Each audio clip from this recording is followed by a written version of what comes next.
In Forza 1, we had interest in Bugatti, and in Forza Motorsport 2, we approached Bugatti again.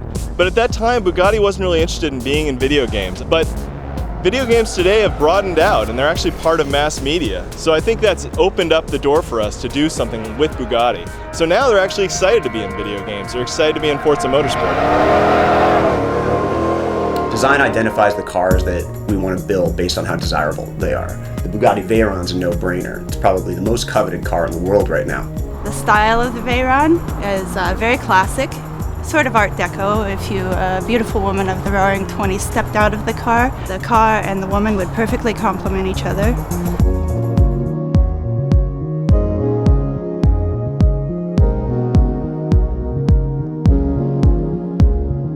The Bugatti Veyron, it's a technological masterpiece, not so much in that it made 1,000 horsepower, because that's really not that difficult to do with an 8-liter engine, but more in the sense that it's drivable as 1,000 horsepower cars. An automatic gearbox that can take a 4,400-pound car and 987 horsepower and put it to the ground with all-wheel drive and not blow up, and it's got to do that for 120,000 miles. And it's not even just like the power or anything, it's the scale. This is a 1,000 horsepower, 16-cylinder, 4-turbo motor that's smaller than a big block Chevy. And the Veyron itself is 5 inches shorter than the current market Jetta. It's not even a big car. To have such a beautiful design and be able to hit 250 without just frisbeeing off the road, it's just incredible.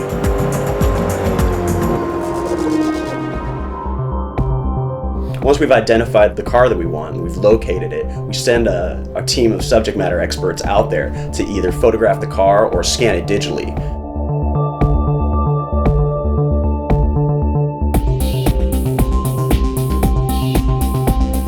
This is, in some ways, the most exciting job on the team because you get to put your hands directly on the metal of cars that most people will never see in person. One of the new features for Forza 3 is cockpits. This presents an interesting challenge from a modeling perspective because it's so hard to get the sense of scale from inside the cockpit and communicate that in game.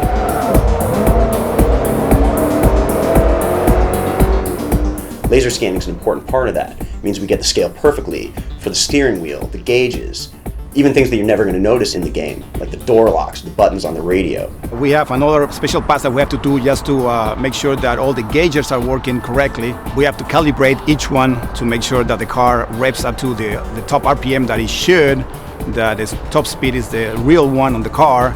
There's a lot of work done into that.